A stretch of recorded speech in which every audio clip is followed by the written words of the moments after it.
guess I didn't say, what are you looking so sad about, Jam? Man, I'm surprised at you. I mean, I'm really insulted. I mean, that's not right what you just said. What do you mean, what I just said? I mean, I'm getting a drink of water. I'm late getting home, but you talking. I said something about the greatest heavyweight champ, man. I'm a hometown man, and you talk about Joe Louis, man. Joe Louis wouldn't be nothing for me. Joe, I tell you, Joe, do you think you would have stood a chance with me? Well, Clay, one time during my career, I went on a Formula One tour. I would have been a bum compared to you. Well, you've been on the tour.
What's happening, my people?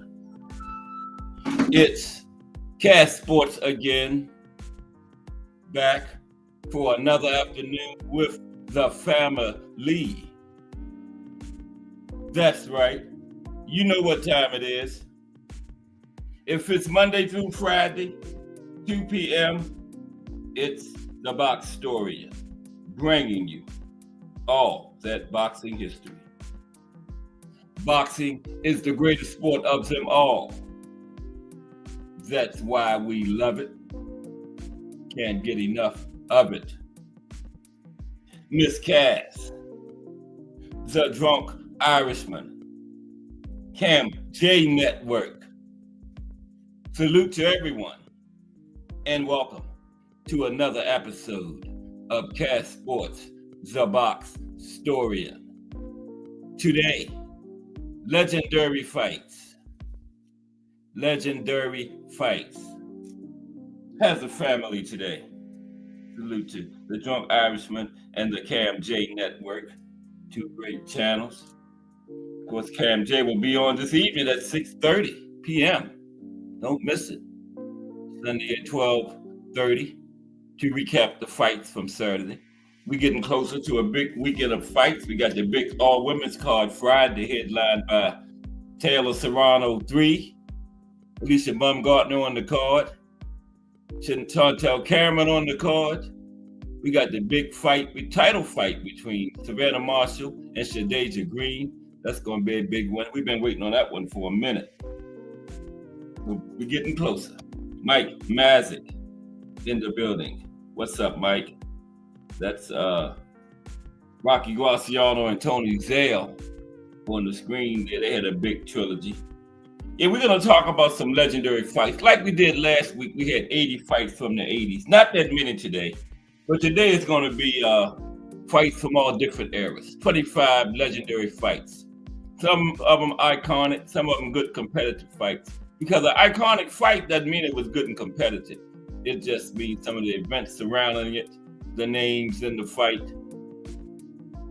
Because, you know, Joe Louis and Max Smelling was iconic, but it was anything but competitive. It was a 2-minute beatdown, but it was iconic. And we're going to talk about those type of fights today and some good competitive ones. Okay. But for the highlight of boxing history to take us to 2:30 today, went back to heavyweight, going through the weight classes now, looking at the top 10 active fighters. Remember, we did the top 10 all time in each weight class.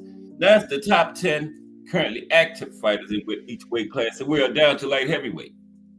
So today, the top 10 currently active light heavyweights. So without further ado, the highlight of boxing history.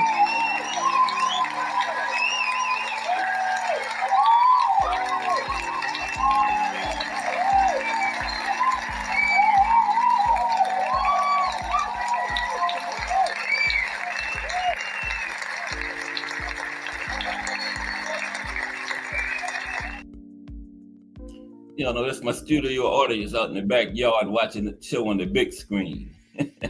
Okay, let's go with the top 10 active light heavyweights. Just a little brief thing, that's all. Of course, that's the top 2 there. Not even arguable. Bivol and Beterbiev had their 2 great fights, and one more coming up, the rubber match. Got to have the rubber match. There were some saying, don't do it.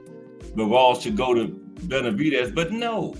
Beterbiev won the first fight and gave Bivol the rematch. It's only the right thing to do. And then Bivol won the rematch. It's 1-1. Why leave it at that? Have the rubber match. Benavidez is young. He ain't going nowhere. He'll be there for the winner. Both of them can fight him eventually. But first, they got business with each other, Bivol and Beterbiev. So I completely agree with that trilogy. And it's coming up. But now the top 10 light heavyweights. Okay. Of course, number 1 is former undisputed champion in the division, Dmitry Bivol. Okay. Currently has 25 fights, 124. That one loss to Beterbiev, 12 knockouts for Dmitry. Now, Bivol holds the WBA, IBF, and WBO light heavyweight titles, 3-belt unified currently. He is formerly the undisputed light heavyweight champion after defeating Artur Beterbiev in February 2025, right? He was the second 4-belt undisputed light heavyweight champion ever, and only one of 5 to beat a 4-belt, take all 4 belts at one time. Only 5 have done that. You know, others have 1 here, 2 there, 3 there. Only 5 have done it, got all 4 at one time. Dmitry is one of them. Okay. Number 2, of course, is Artur Beterbiev. Number 2 light heavyweight currently, Artur Beterbiev. Currently has 22 fights, 21 wins, 1 loss to Bivol. They only lost to each other, so of course have the rubber match. 20 knockouts. Bivol is the only person to go the distance with him. And so that's for Beterbiev, that's I know I did the knockout ratio. Yeah, 95.2% knockout ratio, okay? Now, despite the loss to Bivol, Beterbiev remains a top contender in the light heavyweight division with a formidable record and knockout power, 95.2% ratio, okay? Number 3, the Mexican monster, David Benavidez. Number 3 currently at light heavyweight, David Benavidez, okay? Benavidez currently has 30 fights, 30-0, 24 knockouts, 80% on the dot knockout ratio for the Mexican monster. Benavidez holds the WBC lightweight title and is a strong contender with an undefeated record, the Mexican Monster, David Benavidez. Coming in at number 4, Callum Smith. Active light heavyweights, number 4, Callum Smith. Callum currently has 33 fights, 31 wins, 2 losses, 22 by the knockout route. Callum Smith is a seasoned fighter who is the WBO interim champion. Callum Smith. Okay, told you very brief. Coming in at number 5, Joshua Buatsi. Joshua, number 5. And Joshua currently has 20 fights, 19 wins, 1 loss, 13 by the knockout route for Joshua. Now, Joshua is a rising star in the light heavyweight division. Oh, yes, he is. Trying to get a hold of one of them titles, too. Number 6, the Yard Man, Anthony Yard, coming in at number 6. Anthony Yard. Anthony currently has 30 fights, 30 on the dot. And Anthony is 27-3 with 24 knockouts. 88.8% knockout ratio for Anthony. Anthony is known for his powerful punches and entertaining fights. Yeah, 88.8%, almost 90% knockout ratio for Anthony. Okay. Coming in at number 7 in the light heavyweight division is the youngster, David Morrell Jr. Okay. David currently has just 12 fights, 11 wins to 1 loss to the Mexican Monster, 9 knockouts, 81.8% knockout ratio for David. Okay. David Morrell is a young fighter looking to make a name for himself in the light heavyweight division and headed for stardom. David Morrell Jr. coming in at number 7. Number 8, Albert Ramirez. Albert Ramirez. I always had trouble saying Ramirez. How come it didn't change? Albert Ramirez. Yeah, that's Albert. Albert Ramirez. Coming in at number 8 in the current light heavyweights. Currently active. And Albert currently has 21 fights. 21 wins, no losses. 18 knockouts. 85.7% knockout ratio. Not bad at all. Albert Ramirez is an unbeaten southpaw, showing great potential. Yeah, the light heavyweight division, they don't talk about that, but that's stacked. The light heavyweight division is stacked, man. They talk about 154 and 140, 135, but the 175 is not in bad shape at all, man. Number 9, Alexander Gvardsdik. Coming in at number 9. There's Alexander. Currently has 23 fights, 21 wins, 2 losses, 17 knockouts. Alexander has an 80.9% knockout ratio. Alexander is a skilled fighter who remains a threat despite his recent loss to Benavidez, the Mexican Monster. Okay. Alexander Gvardsdik coming in at 9. And rounding out the light heavyweights at number 10 is Wally Hutchinson. Okay. Wally currently has 20 fights, 18 wins, just 2 losses, 13 knockouts for Wally. Hutchinson is a formidable presence, known for his aggressive style. And there you have it. The top 10 currently active light heavyweights. Tomorrow will be super middleweight. Top 10 super middleweights. Okay, so today we're going to talk about some legendary fights. Like last week we talked about the 80s. Today is going to be fights from all eras. Got 25 great legendary fights, okay? So let's get into that. Excuse me for one moment. Get this light over here. Okay. Right back. Okay, there you go. Don't need you anymore, light. Okay, let's go. Legendary fights. Some of the greatest and iconic fights in boxing history. Okay, very brief. I'm not going to bore y'all. We're going to talk about them briefly and move on to the next one. I got pictures too, images. And then we're going to talk about which eras was the greatest in boxing history. And time permitting, got a little piece on the Hawk at the end. Cam J Network's homeboy, Aaron Pryor from Cincinnati, Ohio. Yeah, we're going to got a little piece on, nice little piece on the Hawk at the end. I think y'all will like it. I did, like minds, great minds think alike, so I know y'all will like it. I think we're going to have some time to slip the Hawk in at the end. Okay, but let's get into these 25 great fights from over the years. Yeah, they changed the screen. It's hard to tell where you're at of anything now. That's, yeah, should be right here. Yeah. 25 of the greatest fights of all time. Of course, Ali and Norton. They had 3 good ones. Got to have at least one of them in there, But we're going to start out with, let's see. Now, from Ali versus Frazier to the war between Hagler and Hearns, these 25 fights not only defined boxing, but created moments that are still remembered for their brutality and glory. Okay?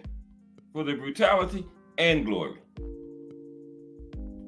Throughout the history of boxing, there have been fights that have become etched in the collective memory, not only for the skill of the fighters, but also for the passion and emotion they conveyed to the world. These fights defined eras and elevated the sport to new heights. From the epic rivalry between Muhammad Ali and Joe Frazier to the fierce battle between Marvin Hagler and Thomas Hearns, each fight offered unforgettable moments. In a sport where legends are forged with every punch, these 25 fights have been legendary, made history, and are the ones that will never be forgotten for their intensity, emotion, and the legacy they left in the squared circle. Okay, let's get into it. First, we have Israel Vasquez versus Rafael Marquez 2. Second fight between those two. Vasquez Marquez 2.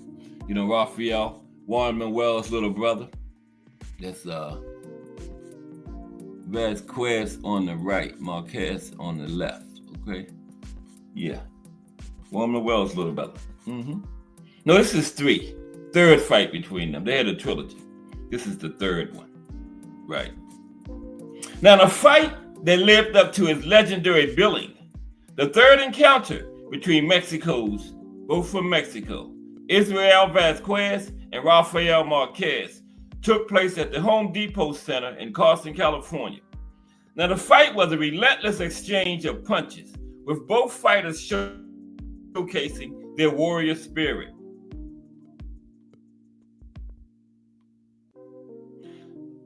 Marquez controlled the early rounds with effective jabs and right hands, even scoring a knockdown in the 4th round.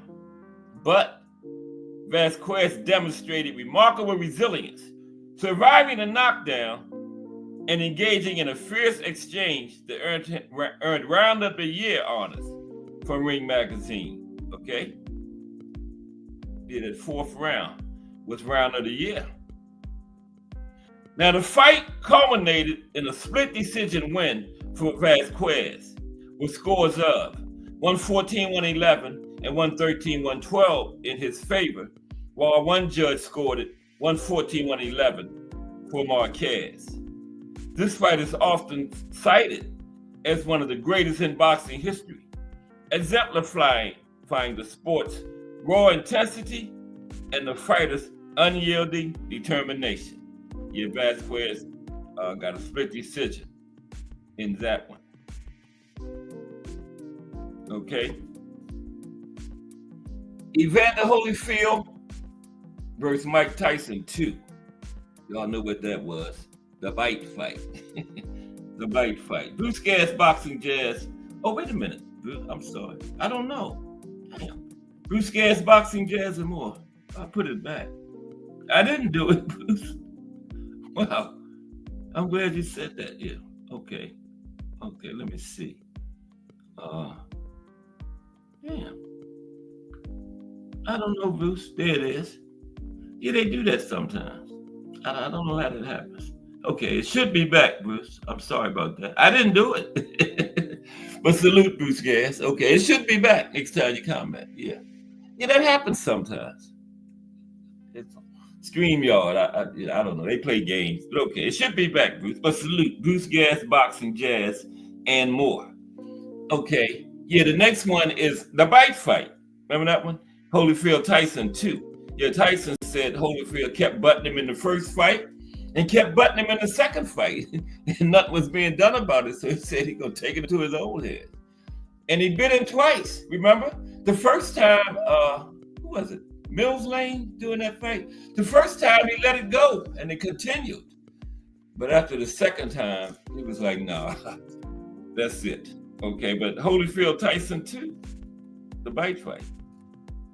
Now, Dub, the Sound and the Fury, that's what it started out as, but it ended up being the bite fight. The rematch between Evander Holyfield and Mike Tyson at the MGM Grand Garden Arena in Paradise, Nevada, is etched in boxing lore for its unprecedented conclusion. Tyson, known for his ferocious style, found himself outboxed by Holyfield in the early rounds, right? So, the fight took a bizarre turn in the third round when Tyson, frustrated by repeated headbutts and his inability to land effective shots on Holyfield, bit off a portion of Holyfield's right ear, right? Despite initial protests, Mills Lane, referee Mills Lane disqualified Tyson, awarding Holyfield the victory. Now, the incident led to widespread controversy, including the temporary revocation of Tyson's boxing license and some fines. This fight remains a cautionary tale of how unchecked aggression can lead to a fall from grace. Unchecked aggression can lead to a fall from grace. We go back a ways now to the great era of middleweights in the 1950s to Sugar Ray Robinson and Carmen Basilio. There we go, Bruce. Yeah. It's all will be on me. Yeah, see? Yeah, it's back. I don't know what happened. Okay, yeah. Drunk Irishman says, a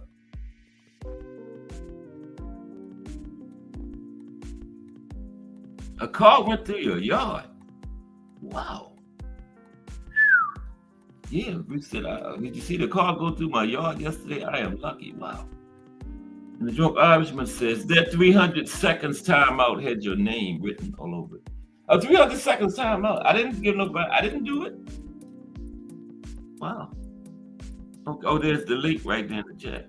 Yeah, I'm going to check it out. Wow. Okay.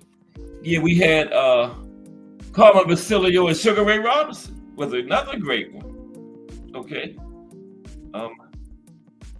In a fight showcase, now this fight showcased the essence of pugilistic artistry, where Carmen Basilio faced Sugar Ray Robinson at Yankee Stadium in New York.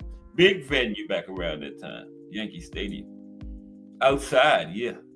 Robinson, a 5-time world champion, was at the peak of his career, but Basilio's relentless pressure and unorthodox style posed significant challenges for Sugar Ray in that fight. The fight was a tactical battle, with Robinson's finesse countered by Basilio's grit. After 15 rounds of an intense action, Basilio emerged victorious by unanimous decision, claiming the welterweight title. This victory was a testament to Basilio's resilience and strategy, earning him recognition as one of boxing's greats. And that was prime Sugar Ray.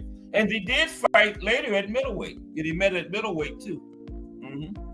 Yeah. But yeah, Carmen did have a win over Sugar Ray. I was thinking about Dick Fullmer, but that's Carmen Basilio. I got my names mixed up. Yeah, but yeah, Carmen got the win over Sugar Ray. Now we go way back. Jack Johnson versus James J. Jeffries. Okay. Jack Johnson versus James J. Jeffries. That's James J. on the mat there. James J. came out of retirement. He had to fight Jack Johnson. This was called the fight of the. This was the first fight of the century. It pitted the reigning heavyweight champion Jack Johnson against the former champion James J. Jeffries, who came out of retirement for this fight. It was in Reno, Nevada. The fight was not just a sporting event, but a cultural milestone, symbolizing racial tensions of the era. Now, Johnson dominated the fight, showcasing superior skill and endurance. Plus, Jeffries had been out for a while, to be fair about it. Now, the fight ended in the 15th round when Jeffries' corner stopped the fight, resulting in a win for Johnson.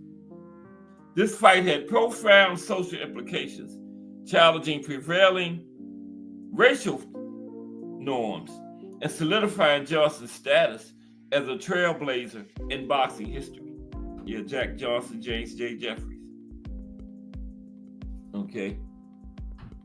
Ali Norton 3. Muhammad Ali versus Ken Norton 3.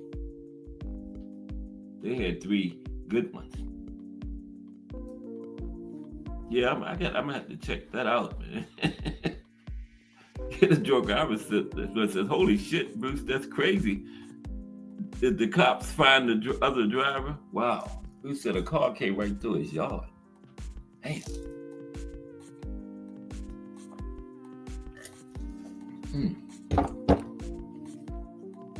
Hold on for 1 minute.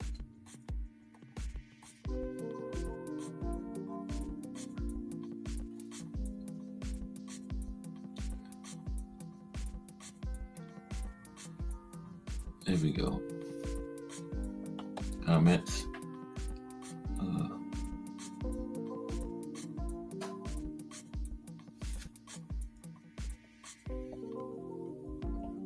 Wait a minute.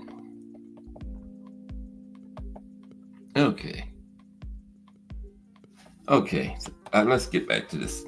Muhammad Ali versus Ken Norton. 3. Third fight between them.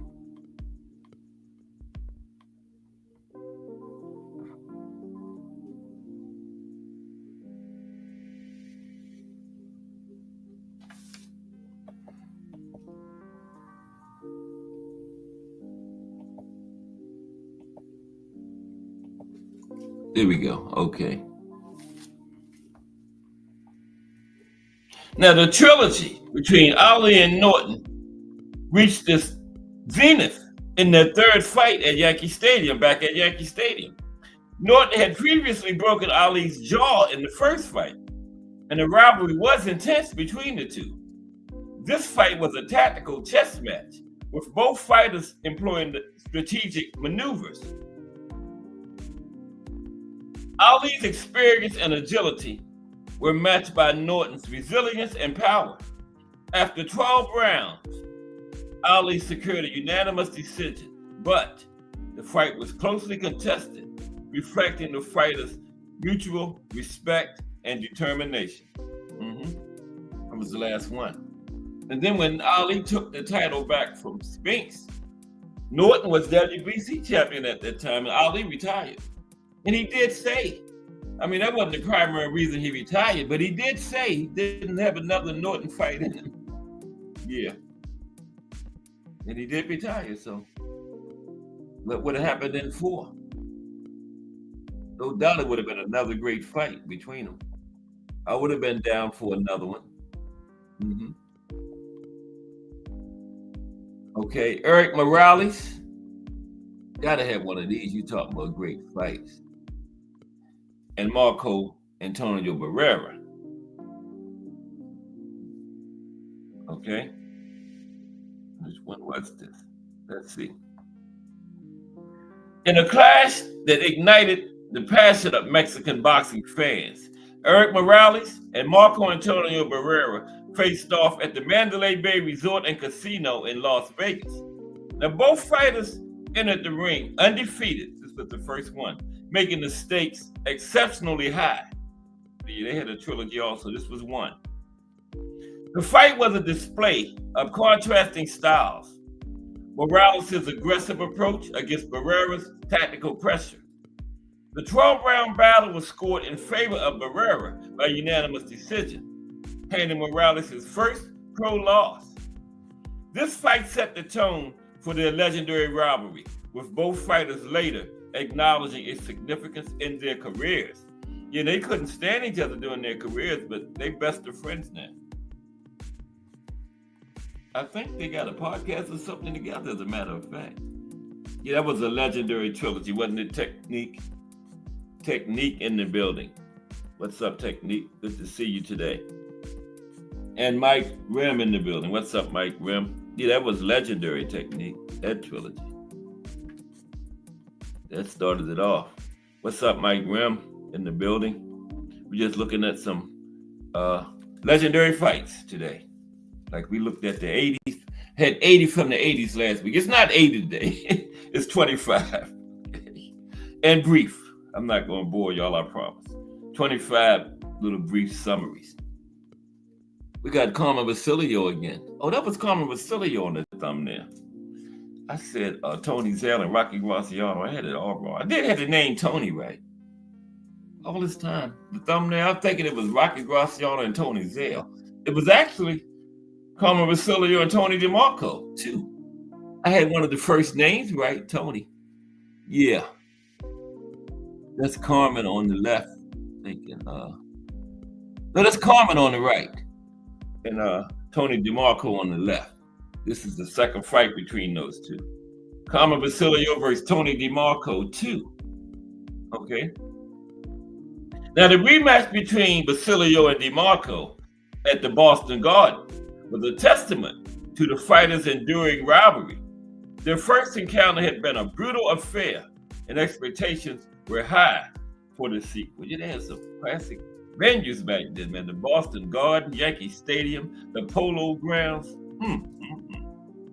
They don't fight at any of those places anymore. They were classic venues back in those days, man. Yeah.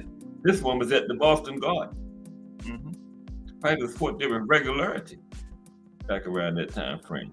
Now, the fight lived up to the hype, with both fighters exchanging heavy blows throughout the fight. Basilio's relentless pressure eventually wore DeMarco down, leading to a 12th round TKO victory. This win secured Basilio the world welterweight title and further cemented his legacy in boxing history.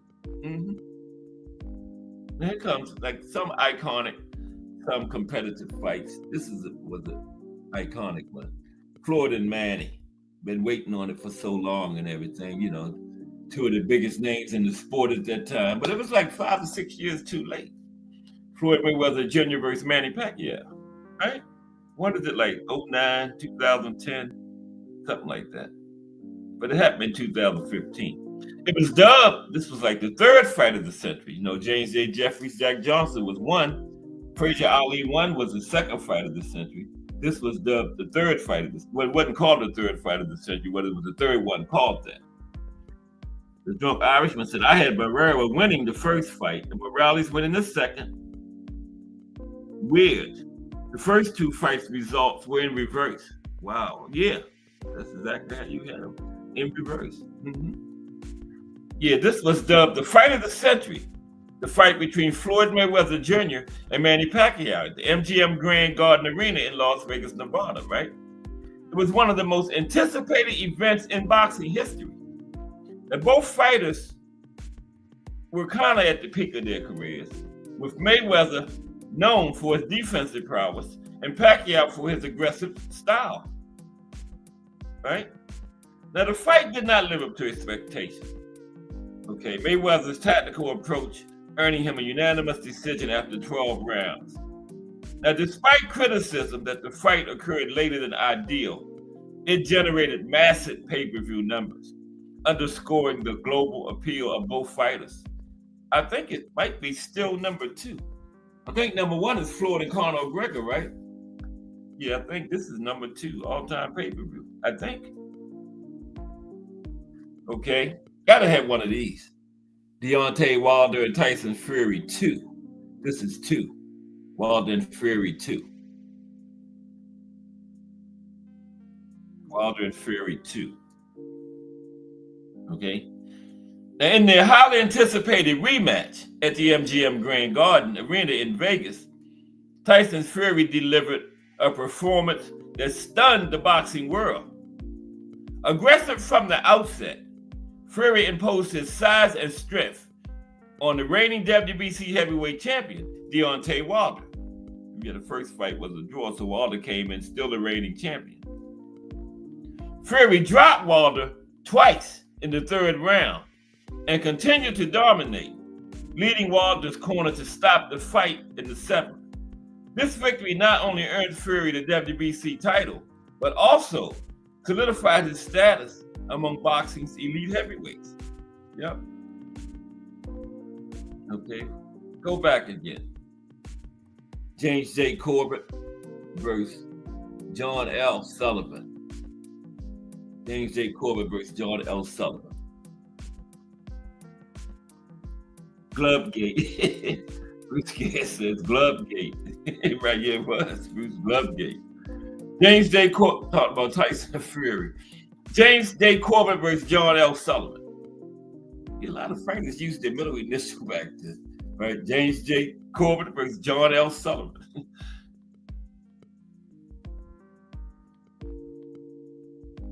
James J. Corbett faced the legendary John L. Sullivan in New Orleans, Louisiana. Fought under the Marquis of Queensberry rules, this was one of the first heavyweight championship fights conducted with gloves. And remember, John L. Sullivan was the last champion, bare knuckles champion. He was the first glove champion. This was the first, one of the first heavyweight championship fights conducted with gloves. Because I think John L. Sullivan and Jake Kilrain was the first one, that 75-round fight, where they both got arrested. Boxing was illegal in Mississippi. Yeah, they had to fight though. And the mayor was dependent on the police force to stop that fight from happening between John O'Sullivan and Jake Kilrain. But guess what? Guess who was at the fight, watching the fight? The police chief. You know, boxing was illegal, but the police chief said, shoot, I'm going to the fight. I worry about them after the fight. I want to see this. And in this one, Corbett's superior technique and endurance led to a 21st round knockout, ending Sullivan's reign as the last bare knuckle heavyweight champion. This fight symbolized the transition to modern boxing, influencing the sport's evolution. Yeah, and still didn't have limits on the rounds yet, because this one went 21 rounds. Okay, this was a classic boxing picture here. Rocky Marciano versus Jersey Joe Walcott. 1. Yeah, they fought twice. I think Rocky got him out of there in the first round. In the second one, Marciano versus Walcott won. In a fight that epitomized determination, resilience, undefeated challenger, Rocky Marciano faced reigning heavyweight champion Jersey Joe Walcott at the Municipal Stadium in Philadelphia, Pennsylvania. Walcott, known for his unorthodox style and experience, dominated the early rounds with precise punches and tactical prowess. But Marciano's relentless pressure and unwavering resolve began to turn the tide. In the 13th round, behind on all cards, Marciano landed a powerful right hand that sent Walcott to the canvas for 5 minutes, securing a knockout victory and claiming a heavyweight title. He didn't relinquish until he retired. This fight is celebrated for its dramatic shift in momentum, and Marciano's unyielding spirit solidified his legacy as one of boxing's greats. Yes, he had Suzy Q. You know, that kind of power that could change the fight at any moment, you know. And he was behind on all 3 cards, but he just kept coming. Got it done in the 13th round. Too bad they hadn't done away with 15 rounds yet, because Jersey Joe would have won in 12 rounds, but it was 15 then, and Rocky got him in 13. Sugar Ray Leonard versus Marvin Hagler. Leonard Hagler.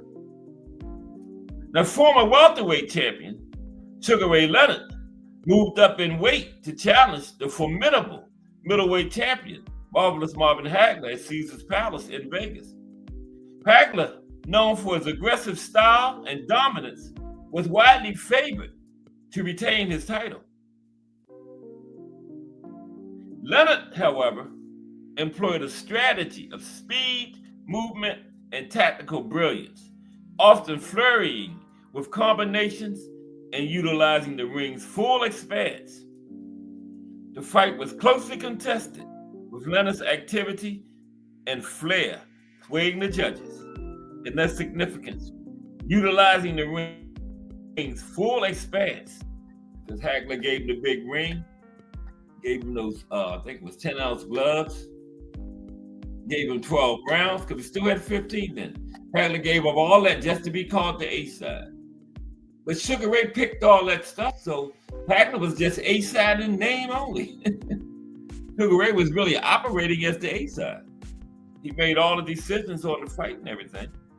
In a decision that sparked debate, Leonard was awarded a split decision victory, capturing the middleweight title. This fight is remembered for its strategic depth, Leonard's audacity, and the contentious outcome that continues to fuel discussions among boxing fans to this day. Okay? To this day. It was in 1987. What is that, like 38 years ago? Now this next one is crazy. This one is crazy. I think we talked about this before. I think this is it.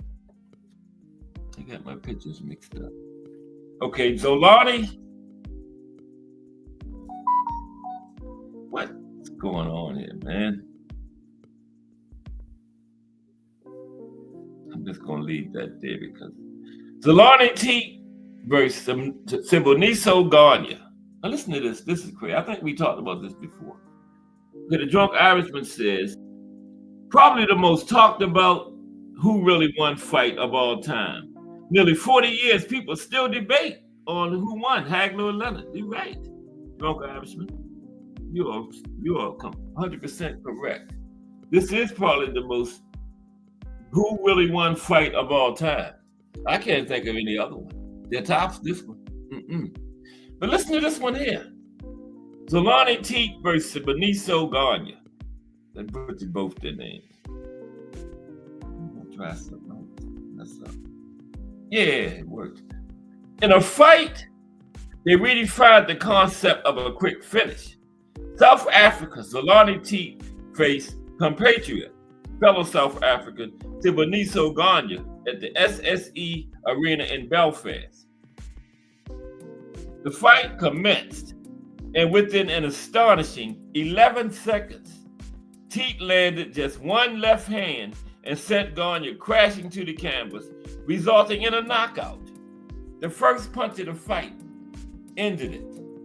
11 seconds. Right? So somebody should have looked into that, man. Wow. First punch of the fight ended the fight, 11 seconds. This lightning fast finish set a new world record for the fastest knockout in a championship fight, a record that still stands. Yeah. Anybody think of any that was faster than 11 seconds? I can't. 11 seconds. Only one punch thrown in the entire fight. The first punch Teague threw ended the fight. Crazy. This is another crazy one. Joe Louis versus Billy Conn. Billy Conn almost changed history.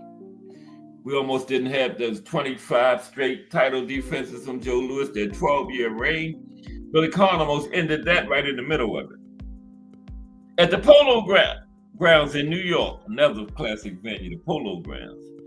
At the Polo Grounds in New York, heavyweight champion Joe Louis squared off against light heavyweight champion Billy Conn.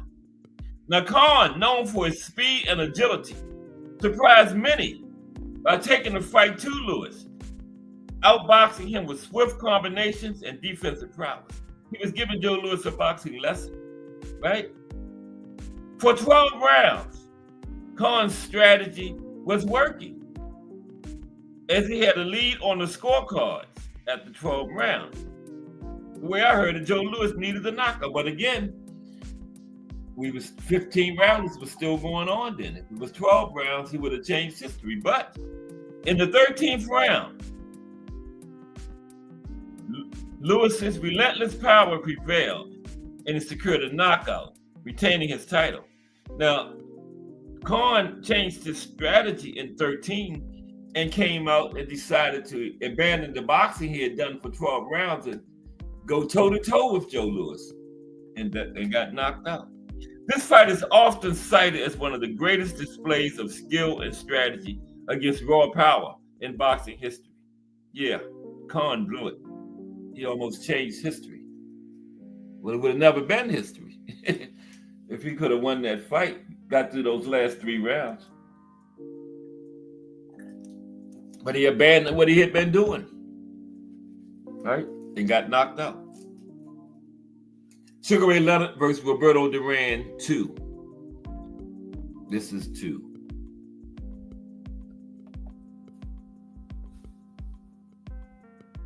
Oh my goodness, why it didn't change? We don't go out anymore. I fixed that. Here it is, Roberto walking away. Okay, this is 2. In their highly anticipated rematch at the Louisiana Superdome in New Orleans, Sugar Ray Leonard sought to avenge his previous loss to Roberto Duran. The fight began with Leonard employing a strategy of speed and movement, refusing to engage in the close quarters brawling that had defined their first encounter.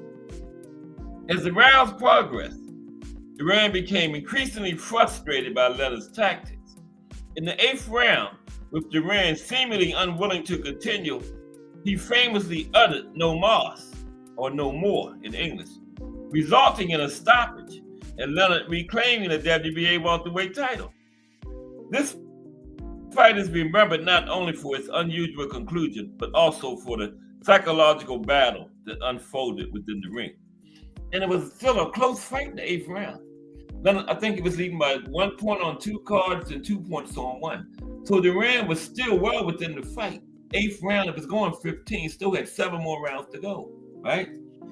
He was still well within range of winning the fight, Duran was. So I don't know why he did that. I'm still mad at him to this day for doing that, man. I was bragging about he was going to stop Sugar Ray. I was in high school, and I was bragging to everybody he was going to stop Sugar Ray the second time. And after the fight, everybody started calling me "no mas." But I was big Roberto Duran fan. Yeah, I was bragging that he was going to stop Sugar Ray this time. And that became my nickname for a while, "no mas." They started calling me "no mas." Yeah.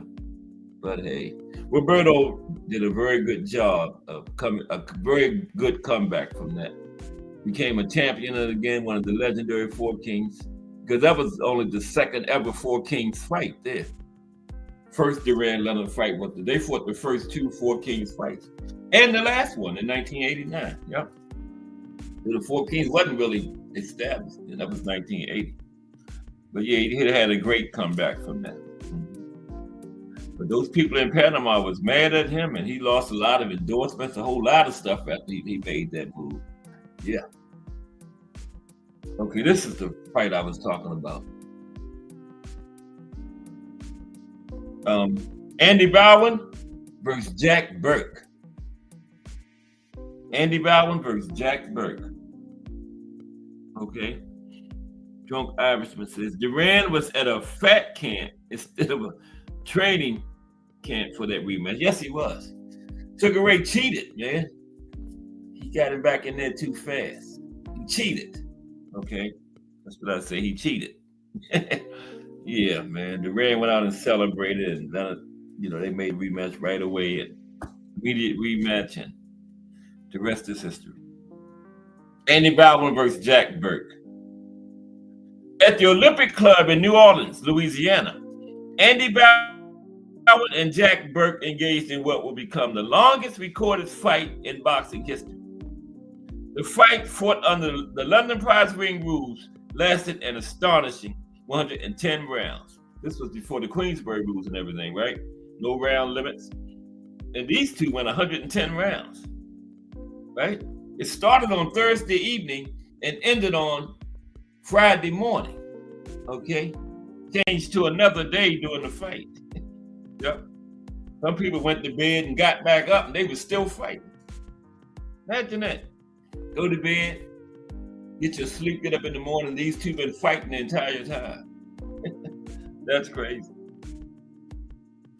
Both fighters endured grueling conditions with minimal breaks and continuous action.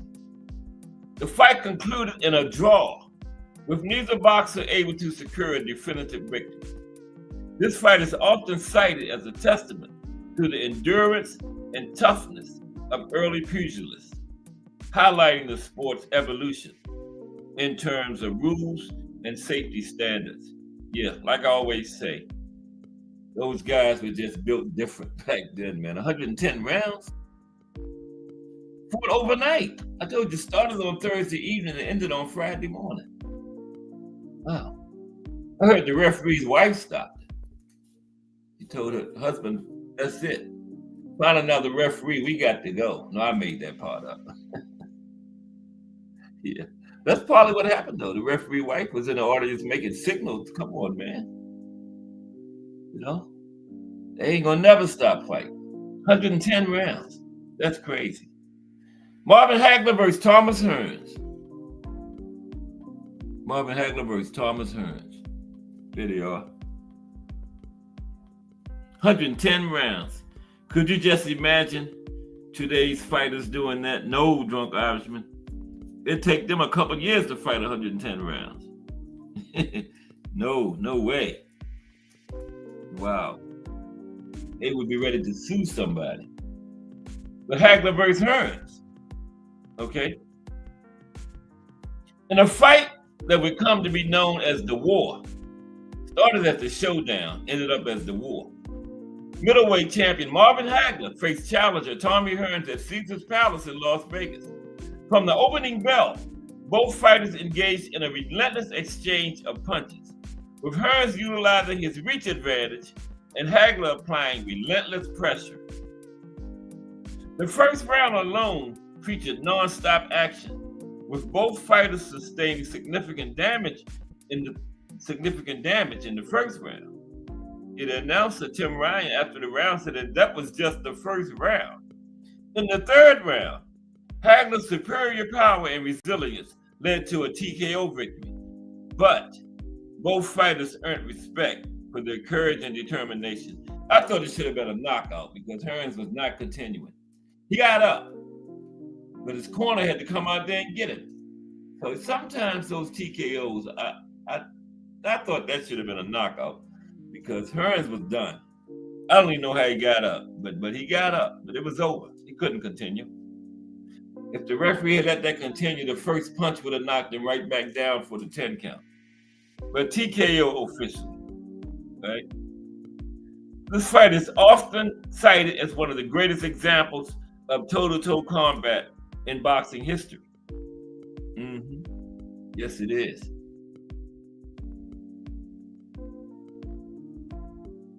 Sugar Ray Robinson, gotta have one of them. 6. Robinson Lamada's 6. Robinson Lamada's number 6. This was the final fight between those two. And 5-1 for Sugar Ray is just way misleading. They were all great fights. I thought it was 3-3. I'd have seen all 6 of them several times. I thought Jake won 3 of them. They only gave him 1. I thought he won 3 of them. Jake said they cheated him one time because Sugar Ray had signed up for the military and was going in the next day. And Jake said that's the only reason they gave Sugar Ray the fight, because he was going in the army to fight for him the next day. In their 6th and final encounter at Chicago Stadium, Sugar Ray Robinson sought to avenge his previous loss to Jake LaMotta and claimed the middleweight title. The fight was a display of Robinson's superior technique and LaMotta's unyielding toughness. Robinson dominated the early rounds, but LaMotta's resilience kept him in the fight. In the 13th round, Robinson landed a series of punches that sent LaMotta to the canvas, securing a knockout victory. But this was a TKO. This win not only earned Robinson a title, but also solidified his legacy as one of boxing's all-time greats. Yeah, that was the St. Valentine's Day Massacre. No, it was brutal, but it was a TKO. It wasn't a knockout. Jack Dempsey versus Louis Firpo. This had like 11 knockdowns, right? And guess what? It only lasted 2 rounds. The fight had like 11 knockdowns, and it only lasted 2 rounds. There's Jack Dempsey going through the ropes, right? In the first round. And the bell in the round, right? So Jack Dempsey got into his corner, and he asked his corner, who won the fight? He was like, no, Jack, the fight's still going on. He was so stunned when he got knocked out of the ring, see his feet. He thought the fight was over. Jack Dempsey versus Louis Firpo. At the Polo Grounds in New York, heavyweight champion Jack Dempsey faced Argentine challenger Louis Firpo. The fight is memorable for its dramatic swings and momentum. Firpo, known for his aggressive style, knocked Dempsey out of the ring in the first round, a rare occurrence in boxing history. Dempsey's determination saw him return to the ring and eventually secure a knockout victory in the second round. This fight is often remembered for its excitement and the resilience displayed by both fighters. Yeah, he knocked Firpo down 10 times in 2 rounds, and Firpo knocked him down once. Julio Cesar Chavez versus Meldrick Taylor. The 2-second fight. Chavez versus Taylor.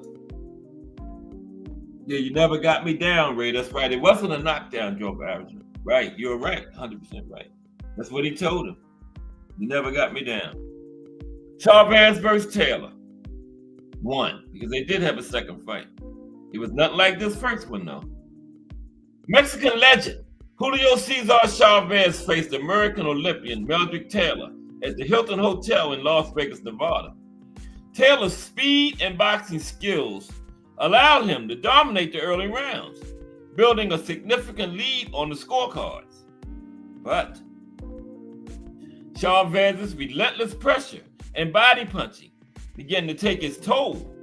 In the final moments of the 12th and final round, with Taylor ahead on points, Chavez landed a series of punches that forced referee Richard Steele to stop the fight, awarding Chavez a TKO victory. The controversial nature of the stoppage, given Taylor's apparent lead, has been a topic of debate among boxing fans for decades. And you know, Drunk Irishman, like you said, Leonard and Hagler's #1 for the most talked about what if controversy. This is #2 right here, Taylor and Chavez. Now, the only thing I didn't agree about the stoppage was, I thought it should have been stopped sooner. What was it, 2 seconds? Yeah. I thought it should have been stopped sooner because Taylor was taking terrible damage in that last round. And yeah, and once he got the 2 seconds, you just let it finish then. Because whatever damage was done is already done. What more can you do in 2 more seconds? I thought it should have been stopped a little bit earlier, right? Yeah, that was my controversy with it. Should have been stopped sooner. But when it got to that point, just let him finish. You let it go that long and took all that damage, why are you going to stop with 2 seconds left? That's why I suspect foul play. You could have stopped that fight way earlier. You know? So that 2 seconds looked kind of suspicious. I thought it should have been stopped earlier. Because Taylor was taking some hellacious damage in that last round. Way before 2 seconds got there. So why did you wait until then? You might as well let it finish then. Let the man take all that damage, it didn't stop it. But Sugar Ray Leonard versus Thomas Hearns. 2. This was 2.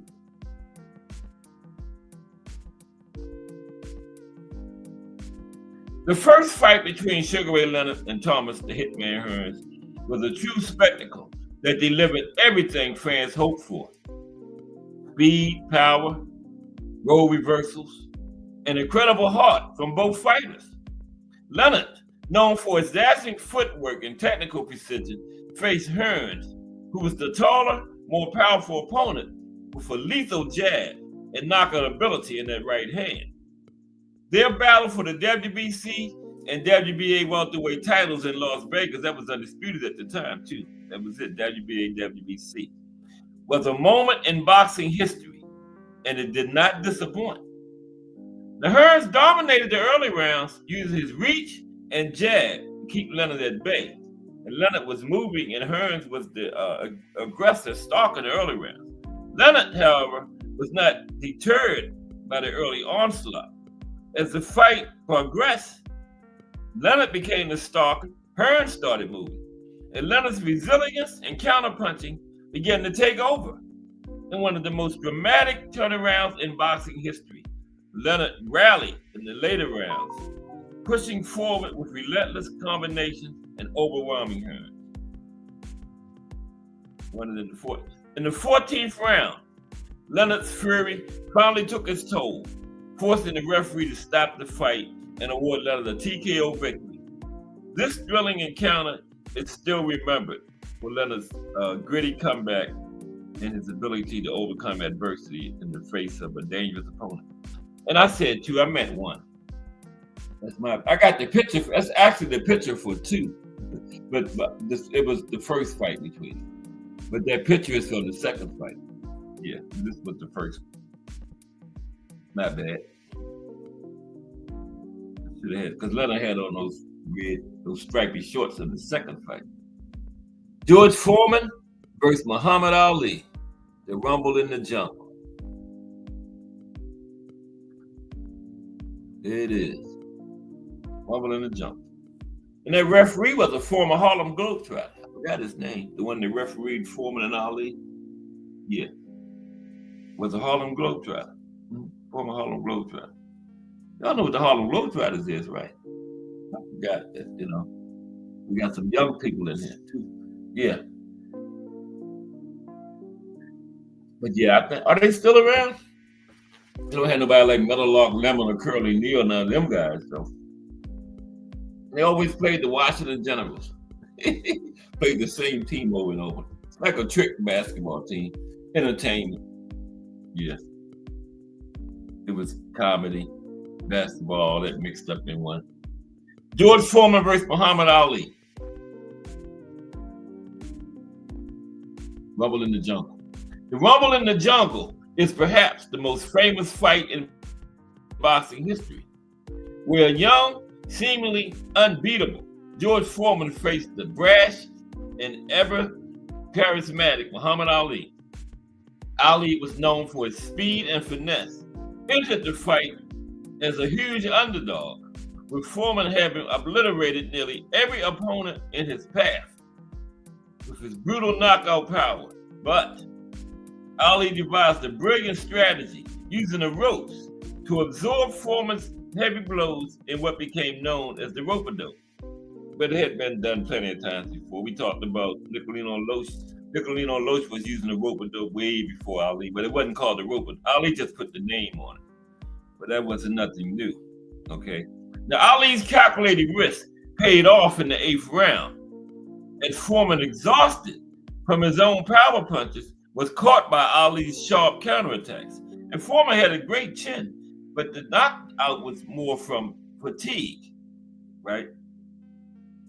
Combined with the punches. Now, the result was a stunning knockout victory and Ali's reemergence as the world's most celebrated fighter. This fight didn't just change Ali's career, it reshaped the entire narrative of the sport of boxing itself. Okay, we winding down on this, but we got some more. Arturo Gatti versus Mickey Woods. Gaddy Ward. His way is different. I'll say day champ. I might have done it to make it because it's going like side to side instead of up and down. Yeah, it might be something I've done. I'm gonna have to check into that.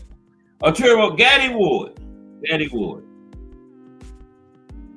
Look at that, some 25 legendary fights. Gaddy Ward.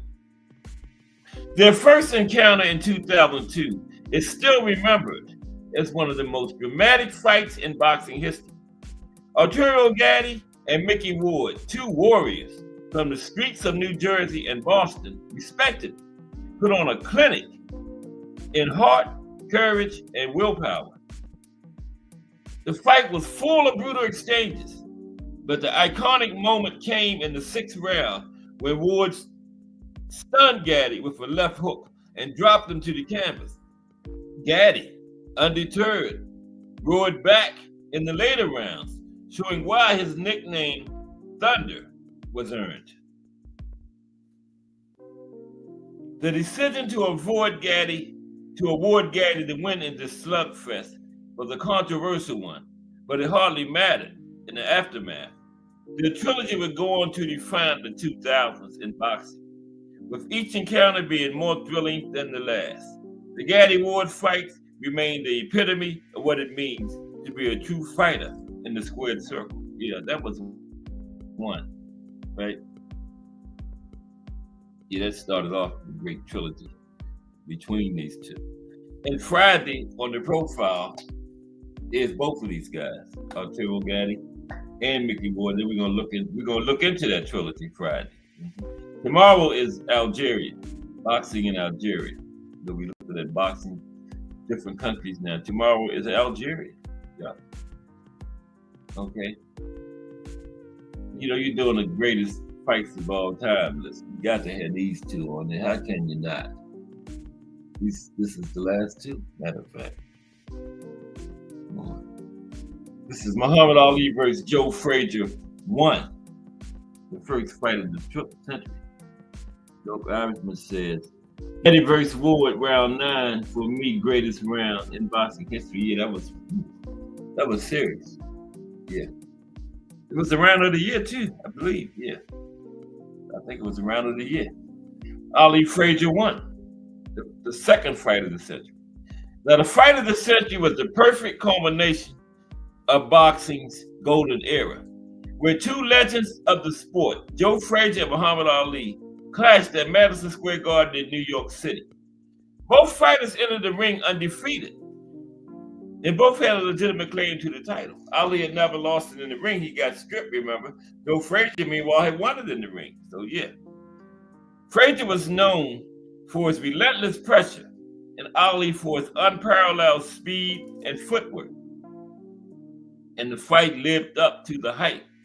That's the understatement. The fight lived up to the hype as they went toe-to-toe in a brutal, punishing exchange of blows for 15 rounds. In the final rounds, it was Joe Frazier's savage left hook that sent Ali to the canvas, securing Frazier a unanimous decision. I think he still would have won it, but you never know. It was Ali, and Ali got some gifts. So Frazier might have needed that left hook. It's a good thing he got it, I'll put it that way. You know how it was Muhammad Ali. What a story that would have been. Come back and get it immediately from Joe Frazier after the been stripped and everything. Yeah, so but that hook in that 15 round ruined all of that. Ali would go on to reclaim the title in their subsequent matchups. He got it back from Foreman actually. But Frazier's victory in this iconic fight was a testament to his toughness, resilience, and legendary status in the sport. The sheer intensity of their rivalry would shape boxing for years to come. Yeah, the first one was the most iconic, like the biggest event type of the three fights, but the third one was the best. Muhammad Ali versus Joe Frazier 3, the thriller in Manila. Yeah, the thriller in Manila. Yeah, it is the thriller in Manila. Muhammad Ali versus Joe Frazier 3. The Thriller in Manila was the third and final fight between Ali and Frazier, a battle that would go down in history as one of the sport's most grueling and intense fights. By the time they met in the Philippines, both fighters had endured two brutal encounters, and the fight would be the ultimate test of their endurance and will. And both had been in the ring with George Foreman by that time too, right? So they both didn't just go through it with each other, right? Both had faced Big George at that time. Muhammad later described the fight as the closest thing to dying he had ever experienced. The back and forth action was relentless, with Ali pushing through physical pain and fatigue, while Frazier continued to land crushing punches. In the 14th round, Frazier's trainer, Eddie Futch, stopped the fight, as Frazier could no longer see out of either eye. Okay? Couldn't see out of either eye. He was arguing with Eddie Futch to come back out there. But Ali later said he wasn't coming off around 15 either. So if Joe Frazier would have waited a little while, he might have won. But they didn't know that. But the story is Marvin Frazier, Joe Frazier's son, was sitting on Ali's side of the ring, and he could see by the body language and everything that Ali wasn't trying to come back out there. He could see what was going on in his father's corner over the way. And Marvin said he was jumping up and down trying to signal his father and Eddie Futch not to throw the towel in, because he could see that Ali was trying not to come back either, but they didn't see Marvin and threw the towel. Yeah. I heard Marvin say that. I forgot. He was on some kind of show one time and said that he was trying to signal his father's corner, don't throw the towel in because he's not coming back either, but they threw it in. But I've heard Ali say before that he wasn't coming back out there either. Now, Ali won by technical knockout, but both fighters had given everything they had, making this one of the most unforgettable spectacles in boxing. That's the perfect word, spectacle. The fight encapsulated the true essence of boxing: heart, resilience, and the indomitable will to overcome. There you have it, 25 of the greatest fights of all time. Okay? So now, we're going to look at something else. What are we going to do? Oh, eras. Which was the best time in boxing? Was it 1900s to the 70s, 80s, 90s, or the year 2000 up to now? Okay, let's talk about that. That's an old fight way back there somewhere. And then I think we're gonna have time to talk about the Hawks too. Yeah. Okay, let me get my other thing over there. Oh yeah, that's good in charge. Yeah. I got 88%. Okay, yeah. Sitting right in there. What was the best era? Let's talk about that. What was the best time in boxing? 1900s to the 70s? Or was it the 80s? Was it the 90s? Or was it 2000 up to the present, where we at now? Definitely wasn't that. But let's talk about it. Okay. Now, take a drink first, though. Okay. But what was the best time in eras in boxing? Glad y'all asked. Okay, let's talk about it. Since y'all want to know, I want to know too.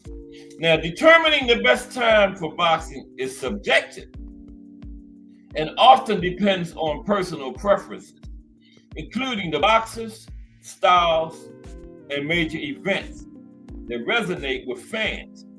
And here's a breakdown of notable eras in boxing history. Okay.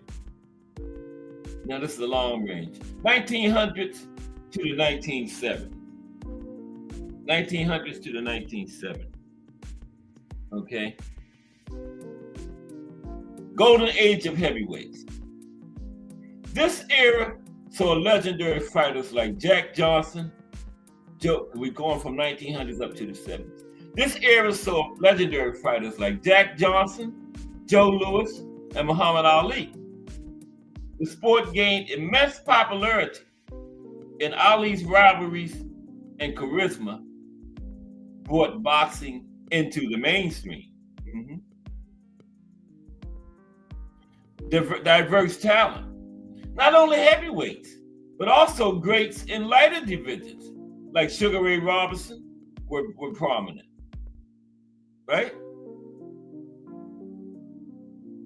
Not just heavyweights. The competition was fierce, leading to memorable fights and rivalries. Okay, now let's look at the 1980s. The 1980s. The 1980s. Okay, there it is. I couldn't get the 1980s to come up. The 1980s. The Four Kings. The decade of the 80s featured a golden era for welterweights and middleweights, with fighters like Marvelous Marvin Hagler, Thomas the Hitman Hearns, Sugar Ray Leonard, and the Hands of Stone, Roberto Duran. Their fights are considered some of the greatest in boxing history. 80s also saw increased popularity. Boxing saw a surge in viewership and pay-per-view events, contributing to its cultural significance in the 80s. Okay, 1990s. Look at the 1990s now. Okay. Heavyweight boom. The 90s had a heavyweight boom also. Mike Tyson, Evander Holyfield, Riddick Bowe, Lennox Lewis dominated the heavyweight scene in the 90s. Now, Tyson's early career was particularly electrifying, capturing the public's imagination. And the 90s also saw an emergence of new stars. The decade also saw the rise of stars in various weight classes other than heavyweight, including Arthur De La Hoya, Felix Trinidad, Roy Jones Jr., Bernard Hopkins, James Toney, Floyd Mayweather. Yeah. So a rising of stars in the lower classes other than heavyweight in the 90s, right? 2000 to now. Diverse champions. Now, this period has seen a mix of rising stars and established champions across various weight classes, including Floyd Mayweather Jr., Manny Pacquiao, and Canelo Alvarez. Also, 2000 up to now, globalization and technology. Boxing became more global, with fighters from different countries gaining prominence. Advances in technology allow for better coverage and promotion of fights. Now, each era has its own unique appeal, with the 1980s often celebrated for its thrilling rivalries, and the 1970s for its iconic heavyweight battles. The 2000s up to now have brought a new generation of talent and a more global perspective. Ultimately, the best time varies from fan to fan. Like I said, it's subjective. It depends on the aspects of boxing that each particular fan values most. Okay? Yeah. Very subjective question when you're talking about what era is the best. Yeah. Depends on, like I said, what aspect of the sport a particular fan values most. You may value fighters tiptoeing around each other, scared of their own channel, scared of their own shadow. You value now. I'm just joking. Just kidding. Now, which boxers from the 80s do you think had the most significant impact on the sport? Which boxers from the 80s had the most significant impact on boxing? Okay? Glad you asked. Now, the 1980s were a transformative decade for boxing, marked by several influential fighters who left a lasting impact on the sport of boxing. Here are some of the most significant boxers from that era. Sugar Ray Leonard.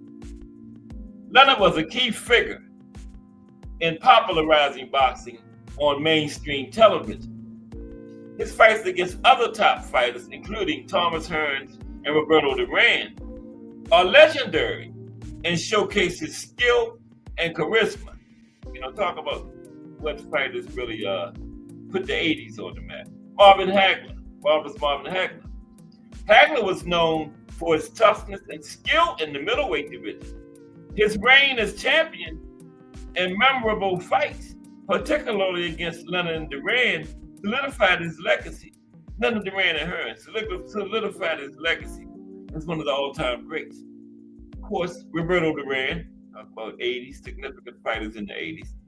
The Hands of Stone, Roberto Duran. Duran's aggressive style and skill made him a formidable opponent in multiple weight classes. His no Mars fight against Leonard is one of the sport's most famous moments, highlighting the psychological aspects of boxing. And Duran is only one of two fighters that fought in 5 decades, along with Jack Johnson. 5 decades, 60s, 70s, 80s, 90s, and 2000. Who knows? Duran might still be fighting. Who knows? Is he on that card this weekend? It might be. I have to check. And then Thomas Hearns. Got to include Thomas Hearns, talking about impact on the 80s boxing. Hearns, known for his devastating punching power, was a key player in the welterweight and middleweight divisions. His fights, especially against Leonard and Hagler, are often considered classics and showcase the era's talent. Hearns was the first man to win belts in 4 and 5 weight classes. First man to do that. First one to win in 4 weight classes, and the first one to win in 5 weight classes. Okay. The hitman. And of course, Mike Tyson, you talking 80s, significant impact. Iron Mike Tyson. Tyson's rise in the late 1980s brought a new level of excitement to heavyweight boxing. His ferocity and knockout power captivated audiences and made him a cultural icon. Yeah, because we had just left the 70s, Ali, Frazier, Foreman, all of them. Boxing needed a shot in the arm, and along with the 4 Kings, Mike Tyson was that shot in the arm, right? Yeah. Mike Tyson and the 4 Kings was huge for keeping boxing popular in the 80s. And Larry Holmes, talking 80s, Larry Holmes. As the heavyweight champion in the early 80s, Holmes was known for his jab and boxing skills. He was a dominant figure during a time when heavyweight boxing began to regain popularity. After, like I just said, after Frazier, Ali, all of them, Holmes was around at the time when it began to regain popularity. And Holmes, we talk about Rocky Marciano's 49-0. Holmes came within 1 fight of that, 48-0. And he lost his 49th fight. His first loss was very controversial, wasn't it, Michael Spinks? And the 50th, again, Michael Spinks, his first and second losses, 49th and 50th fights, were 2 controversial fights. So a different judging decision, Holmes very well could have been 50-0. Think about that, yeah. His 49th and 50th fights were against Michael Spinks, and both were controversial losses. That's number 3, Drunk Irishman. Like you said, Sugar Ray and Hagler's number 1 when you're talking about most debated fights. Chavez and Taylor is 2, and Holmes and Spinks is 3. But anyway, these boxers not only achieved personal success, but also contributed to the popularity and evolution of the sport as a whole, or the boxing as a whole. Their rivalries and styles helped shape the sport and inspire future generations of fighters. Yes, they did. Y'all got any more questions? Okay, let me take that one then. How did the rise of pay-per-view influence boxing in the 90s? Okay, how did the rise of pay-per-view influence boxing in the 90s? Glad y'all asked. Let's talk about that. How did the rise of pay-per-view influence boxing in the 90s? Let's talk about that. Okay. Now, the rise of pay-per-view in the 1990s significantly influenced boxing in several ways. Increased revenue, financial windfall. Pay-per-view allowed promoters to generate substantial revenue from major fights, leading to higher purses for the fighters, okay? Mainstream investment. With lucrative pay-per-view deals, more investors and networks became interested in boxing, increasing the sport's financial viability, okay? Now we started to get the apps, ESPN Plus, The Zone, remember? Was nothing like that back in the 70s and 80s, you know? The Zone, ESPN Plus, no. Star power. Creation of superstars. Fighters like Mike Tyson and Evander Holyfield became household names, drawing massive audiences and elevating their marketability. Crossover appeal. Pay-per-view events attracted not just boxing fans, but also casual viewers, boosting the popularity of star fighters. Promotion of major fights. We're talking about how the pay-per-view influenced the popularity of boxing in the 90s. Promotion of major fights. Event marketing. Promoters focused on creating high-profile events, often emphasizing rivalries and narratives to draw in bigger audiences. Increased coverage. Major fights received extensive media coverage, enhancing their visibility and anticipation. Fighter compensation. Higher earnings for the fighters. Fighters could earn significant sums from pay-per-view shares, leading to better contracts and financial incentives for high-stakes fights. Now, Sugar Ray Leonard, back in the 80s, was the first fighter to earn $100 million in purse. I say purses, because it took him some fights to earn that $100 million. Whereas now, do it in one fight. Well, damn near. But nobody get no $40, $50 million in no one fight back then. So pay-per-view enhanced the fighter compensation, right? Bigger promotions. Fighters were more likely to engage in high-profile matchups as the financial stakes were much higher. Market expansion. Global reach. Pay-per-view allowed international audiences to access major fights, expanding boxing's global footprint. Diverse programming.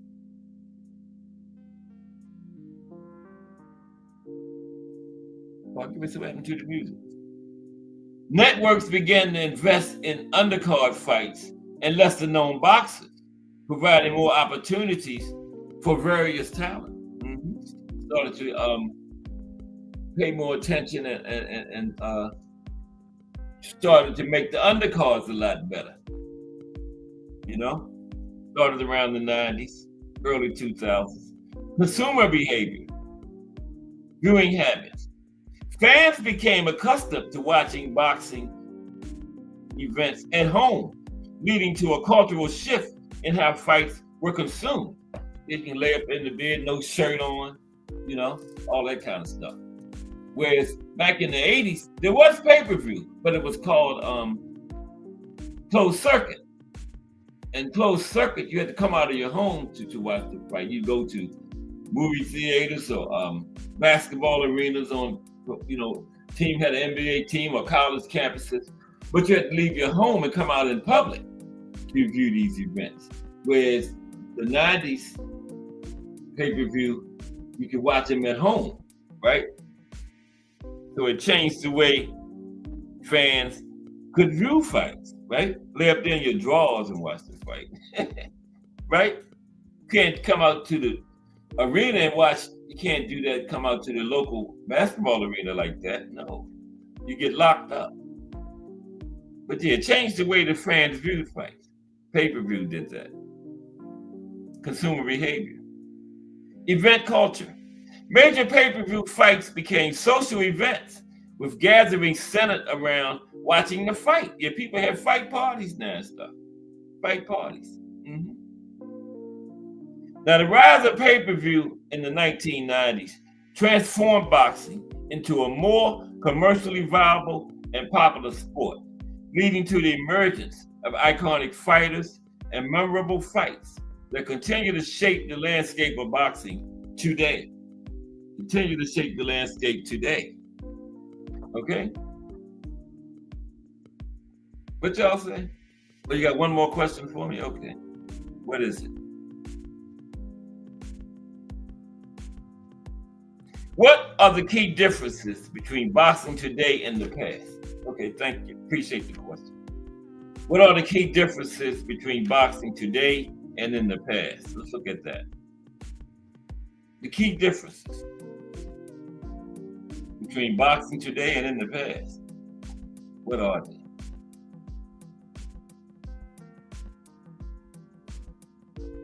Okay, there we go.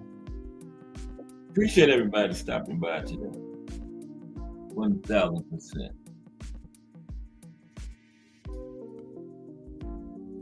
Tomorrow, boxing in Algeria. Okay, key differences between boxing today and in the past.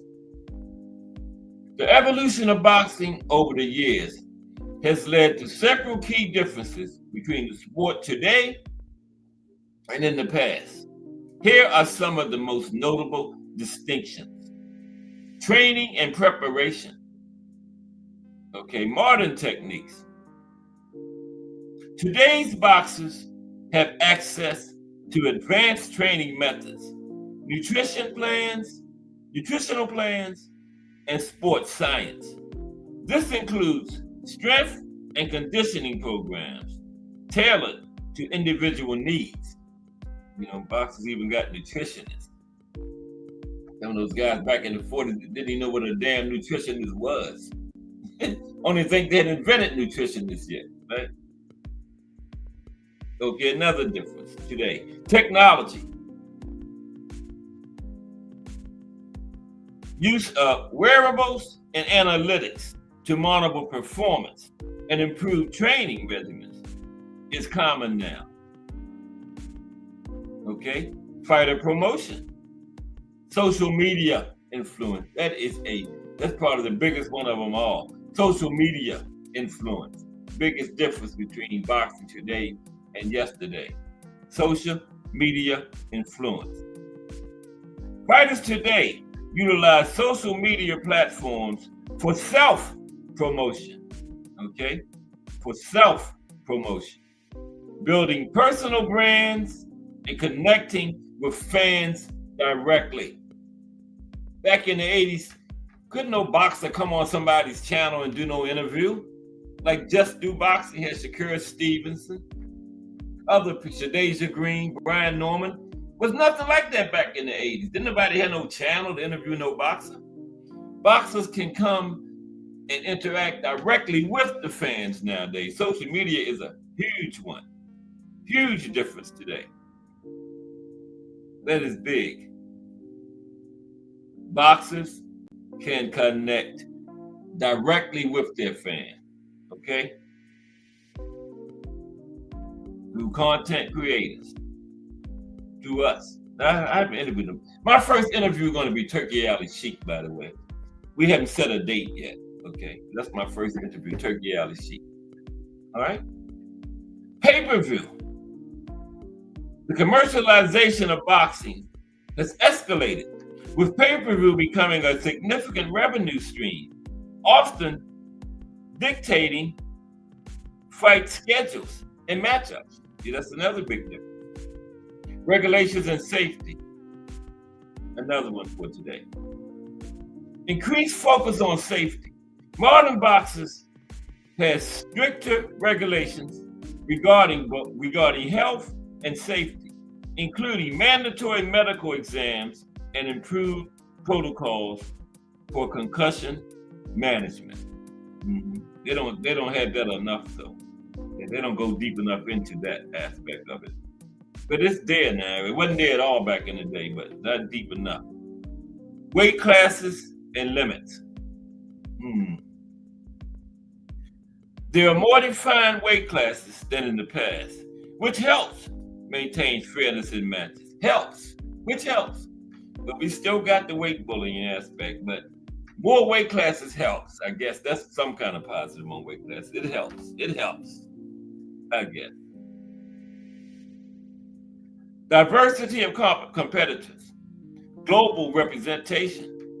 Now, boxing today features a more diverse pool of fighters from various countries and backgrounds, right? Making it a truly global sport. And here's a huge one too today that we didn't have yesterday. Women's boxing. Women's boxing is as big today as it's ever been.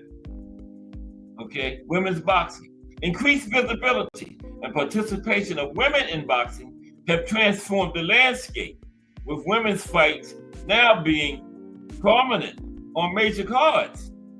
Guess what's happening Friday? Entire card of women's fights, okay? Back in the 80s, women didn't even headline a card. Friday, we got a card with all women on it. So that's another huge one nowadays. Women's boxing. Huge difference. Fight styles and strategies.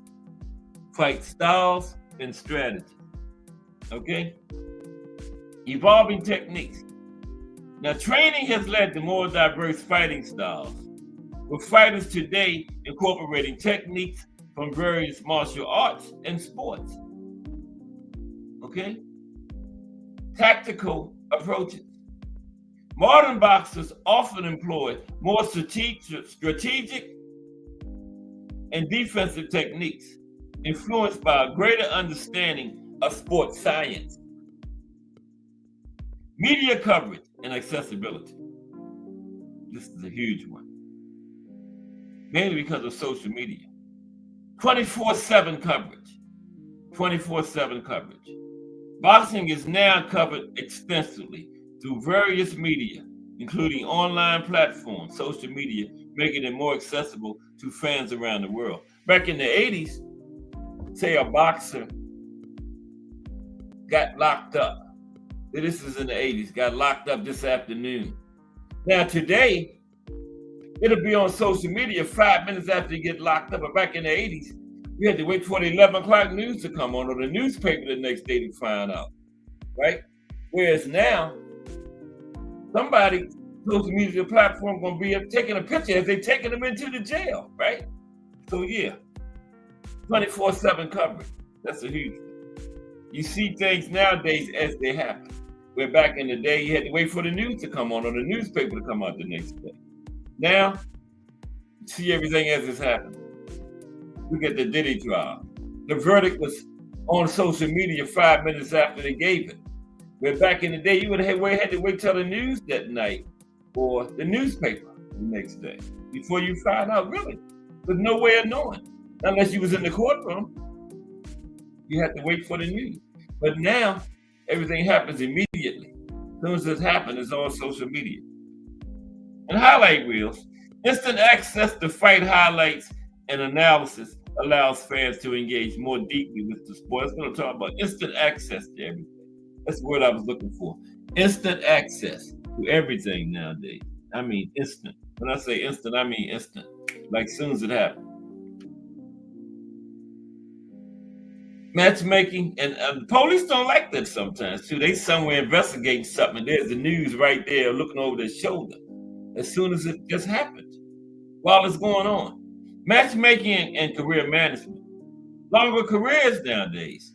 Advances in training and health management allow fighters to compete at a high level for longer periods. Not only that, they fight a lot less nowadays too. That lengthens careers too. You know, fighters fight. Like I told you, Henry Armstrong, I think it was in the 1930s, I forgot what year, he defended this title 5 times in 3 weeks. 5 times in 3 weeks. So yeah, that plays into it too. They fight a lot less nowadays, so that lengthens your career also. Promoter influence. The role of promoters has changed nowadays, with larger promotional companies controlling many aspects of a fighter's career, including matchmaking and sponsorship. Yes, the promoter's role has expanded crazily. That can be a negative. That hurts us getting some of the fights we want. How much the promoter's role has expanded nowadays. That's a negative right there. In conclusion, while the core of boxing remains the same, two fighters competing in the ring, that's the end result. The environment, training, and culture surrounding the sport have evolved significantly. These changes reflect broader societal shifts and advancements in technology and sports science. Yeah, that's big right there. Broader societal shifts, right? That affects sports too. You know? Social media is about the biggest change of all, though. That's changed every sport. Social media. Mm-hmm. You know, where the athletes, like I said, athletes can talk right directly to the fans through social media. They can go on somebody's platform and people in the chat interacting with them. They didn't have that back in the 80s and before. You can talk directly to these athletes nowadays through social media. Yeah, that is a huge one. But yeah, that was just some differences and some of the best eras. And the best era, like I said, is very subjective. It goes from fan to fan. You know, what you like. You know, there's really no right or wrong answer to what the best era was. Okay. There's something on Aaron Pryor. We don't have a lot of time. But let's sum over it real quick. The Hawk. Aaron the Hawk Pryor. Out of Cincinnati, Ohio. It says, whatever happened to Aaron Pryor? Okay, what happened to the Hawk? Let's over that real quick in these last 15 minutes. Tomorrow, boxing in Algeria. Whatever happened to Aaron Pryor, though? He got strung out on the drugs, I know that. Let's talk about it. The Hawk. Now, Aaron Pryor, one of the greatest fighters in boxing history, died from heart disease at 60 years old on October 9th, 2016. A Hall of Famer in the ring, the best junior welterweight ever, 140. He was known as a nice guy outside the ring, a humble and decent man. His son, Aaron Pryor Jr., was boxing too. I don't know whatever happened to his career, but he was a boxer. He wasn't that good. He was like 15-30 or something. Some kind of crazy record. 115 lost 30, some kind of crazy record. It wasn't that bad, but it was bad. Now, though Pryor was best known for his 2 knockout wins against the late great Alexis Arguello, Pryor had a career about more than just those 2 famous fights with Arguello. When he died in 2016, boxing writer and historian Kevin Iole wrote, "Devastating news. The great Aaron Pryor has died. One of the best, most exciting fighters I have ever seen." The Hawk, Aaron Pryor. Okay. Now, Aaron Pryor, known to boxing fans as the Hawk, was born on October 20th, 1955. Like I said, died October 9th, 2016. He competed from 1976 to 1990. He was born in a terrible poverty. He grew up with nothing. Native of Cincinnati, began boxing at age 13. First, just to defend himself in the street he grew up in. And then as a way to get out of those streets, right? Pryor, when asked once why he fought so ferociously hard in the ring, he said, "That's how I fought in the streets," right? And he carried it over to the boxing ring. Simple as that. That's how he fought in the street. Now, amateur career. Pryor was a great amateur fighter with an incredible record of 204 wins and 16 losses. 220 amateur fights for the Hawk. Okay? An extensive amateur career. He won the National Amateur Athletic Union, AAU, Lightweight Championship in 1973. The National AAU Lightweight Championship in 1975. He won a silver medal at the Pan Am Games, losing in the final to Canadian Chris Clark in 1975. He beat future champion Thomas Hearns in the lightweight finals of the 1976 National Golden Gloves. Beat the Hitman in the amateur. Now, though Pryor lost to Howard Davis Jr. at the 1976 Olympic trials, Davis later pointedly refused to fight Pryor as a pro. Okay? We didn't fight him as a pro. Pryor was an alternate on that 1976 team. Okay? He did travel with the team. But if Howard Davis would have got injured or anything, Evan Pryor would have stepped in and represented the United States at the Olympics. But Howard Davis went on to a gold medal. But yeah, he lost in the finals at the Olympic trials to Howard Davis. But, like I just said, Howard Davis refused to fight Pryor as a pro. Pryor participated as an alternate. Well, I just said he participated as an alternate. 1976 Summer Olympics in Montreal, right? He also beat the 1980 WBA lightweight champion, Hilmer Kenty, 5 times in the amateurs. Hilmer Kenty was the first Kronk Gym champion, pro champion, Hilmer Kenty, right? Now, Emanuel Stewart not only would not consider a fight with Pryor for Tommy Hearns, he had no intention of putting Kenty in the ring with the Hawk as a professional. Because Stewart, he trained Kenty as an amateur too, and they remember the Hawk beat him 5 times in the amateurs. But once Kenty became their first Kronk Gym champion, Emanuel Stewart wanted to keep that title. So he wasn't putting him in there with the Hawk. The Hawk turned pro in November of 1976. Then the pro rank, Pryor became the most avoided fighter of his era. Pryor's first fight as a pro was with Larry Smith. He made $400. He was managed by Cincinnati businessman Buddy LaRosa, who had made his fortune as a pizza restaurant owner. I know Cam J probably familiar with Buddy LaRosa. Yeah, I've heard of him too. He was a famous pizza restaurant owner out there. Now, how's that pizza, Cam J? Is it good from Buddy LaRosa's restaurants? Anyway, now fighting primarily in Cincinnati and the surrounding region, Pryor utterly destroyed his early opponents as a pro, knocking out his first 5 opponents, then decisioning 2 of his next 3, then reeling off 26 straight by knockout. Okay? His power and ferocity made it hard to line up quality opponents. His manager, Buddy LaRosa said, it was hard to manage and promote Aaron. Not him as a person. He was a nice guy out of the ring. But nobody wanted to fight him. As more people in the boxing game became aware of the Hawk's skills, the less able he was to get meaningful fights. So Pryor continued to fight for relative peanuts, forcing him to work other jobs to make a living. That's how he used to do back in the old days, 20s, 30s, had to work other jobs. The Hawk had to do that in the 70s because nobody would fight him.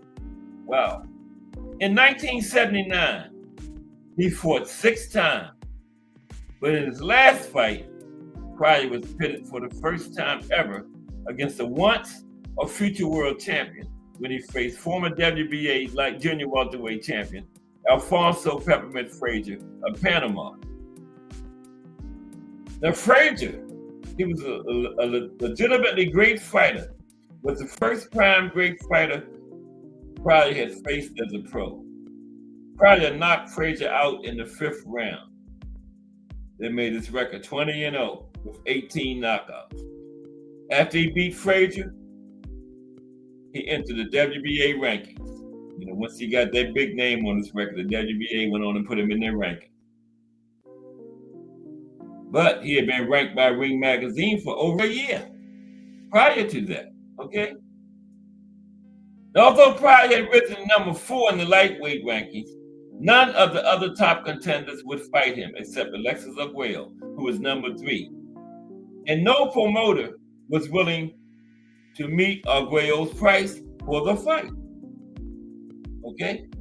Both Jim Watt and Hilmer Kenty absolutely refused to even consider to fight the Hawk for a title shot at lightweight, no matter what amount of money was offered. Okay? Hilmer Kenty and Jim Watt straight up ducked him. Yes, there's a such thing as a duck.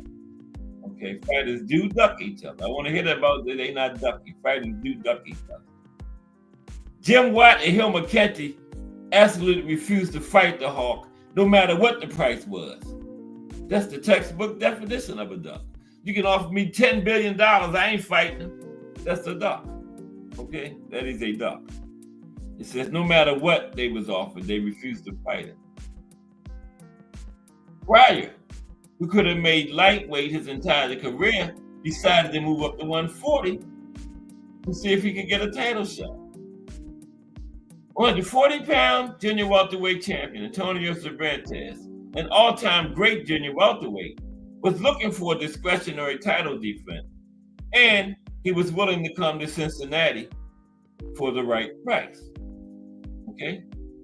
On August 2nd, 1980, Pryor faced 2-time world champion Antonio Cervantes of Colombia for the WBA Junior Welterweight Championship. Pryor made $50,000. Okay? Now, Cervantes was looking for an easy fight and figured, because Pryor was moving up from lightweight. This is the junior welterweight. So Cervantes figured the lightweight Pryor was too inexperienced to pose a threat or stand up to his power. He was wrong on both counts. The fight took place in Pryor's hometown of Cincinnati and was televised nationally by CBS. Now, Pryor was knocked down in the first round. Pryor always got knocked down in the first round. But he got up and knocked Cervantes out in the 4th round to become the junior welterweight champion. After the fight, Cervantes spoke in awe about Pryor's incredible power. Cervantes said, "That was the best puncher I ever faced," was Aaron Pryor. At that time, Cervantes had 106 fights and was only stopped twice. One of them was by Aaron Pryor. Cervantes simply said, "I felt his hands." Okay? 106 fights, only stopped twice. One of them was by the Hawk. Okay? He simply said, "I felt his hands." Okay? And then Pryor dominated the junior welterweight division for 6 years. He made 11 defenses of his title, and they were all mandatory defenses except 2. And those 2 were against Alexis Arguello. 11 mandatory defenses, and the 2 that wasn't mandatory was against one of the best fighters of all time, Alexis Arguello. He could not buy a discretionary defense or fight against another top fighter. Okay? They was trying to get that title up off of the Hawk, but they couldn't do it. He chased Sugar Ray Leonard for years. Now, Sugar Ray Leonard had shared a ring once with Pryor in 1979. Leonard was preparing for his welterweight championship fight against Wilfred Benitez. He was in Cincinnati to promote the fight. Working out, he needed a sparring partner. Now, Frankie Sims, Pryor's trainer at the time, was in the Queen City gym that day, and he suggested to Sugar Ray to call up Aaron Pryor, because after all, Aaron Pryor did live in Cincinnati, right? So they called Aaron Pryor, told him to come on over there. They said, "Guess who over here?" The Hawk. Aaron Pryor said, "Who?" Sugar Ray Leonard. See, the next thing you know, Aaron Pryor was walking through the door, right? Now, Ray had been shadow boxing, and it worked up a good sweat when they called the Hawk. And when the Hawk arrived, his trainer said, "I told him to warm up," because the Hawk the Hawk refused to warm up because he wanted to get into the ring before Sugar Ray changed his mind. So he didn't even warm up. Ray was warmed up, the Hawk was cold, but they went to war. According to Sims, Leonard controlled the first round with his jab, and in the second round, he knocked Pryor down. But towards the end of the second round, that's when the Hawk got warmed up, because the Hawk came in cold, remember? But by the end of the second round, he was warmed up, and he started closing the distance on Sugar Ray. By the third round, when the Hawk got fully warmed up, he dominated Sugar Ray, beat his ass all over the ring, okay? Dominated Leonard and beat him all over the ring. That's why Leonard would never give him that title shot, okay? Some would recall the incident later after Pryor's death, saying, the Hawk quickly got up for that knockdown and the tide turned in his favor. He was getting the best of Sugar Ray in the third round, and that's when Ray's trainer, James Morton, said the session was over, okay? And we're gonna end the show right there, but yeah. The Hawk came in cold. They said they called him and told him Sugar Ray was over at the gym looking for somebody to spar with, and they said they turned around, the Hawk was walking in the door, and they said his trainer wanted him to warm up, and he said, no, he's getting in there before Sugar Ray changed his mind. And Sugar Ray was dominating him at first, but by that third round when he got warmed up, the word is he dominated Sugar Ray and beat him all over the ring. That's why Sugar Ray wouldn't fight him at the pro level, put his title on the line against him. Okay? Yeah, the Hawk said, I ain't warming up. He might change his mind and leave. Right? Yeah. They said they called him and turned around. The Hawk was walking in the joint. He got there quick. Probably didn't even drive, probably ran over there. He had time to stop at his car. But appreciate everybody for stopping by today. Mike Rim, Technique, Mike Massett, Cam J Network, Bruce Gas, Boxing, Jazz, and more. Miss Cash. Okay? Tomorrow is Boxing Around the World. This will be the second week of this new series, Algeria. Just like the boxing in the States, history of boxing in the country, some other significant events like some big fights that occurred there, or some famous venues there, whatever, and some fighters from the country. That's tomorrow at 2 on Cassport the Box Story. Because if it's Monday through Friday, 2 p.m., it's the Box Storian bringing you all that boxing history. Everybody have a great afternoon. Appreciate y'all.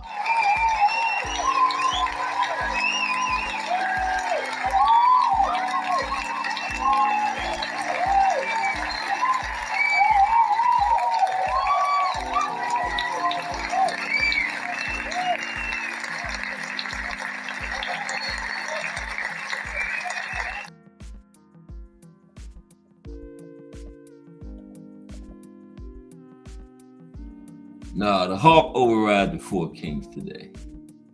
Sorry. Everybody have a great afternoon. Appreciate y'all.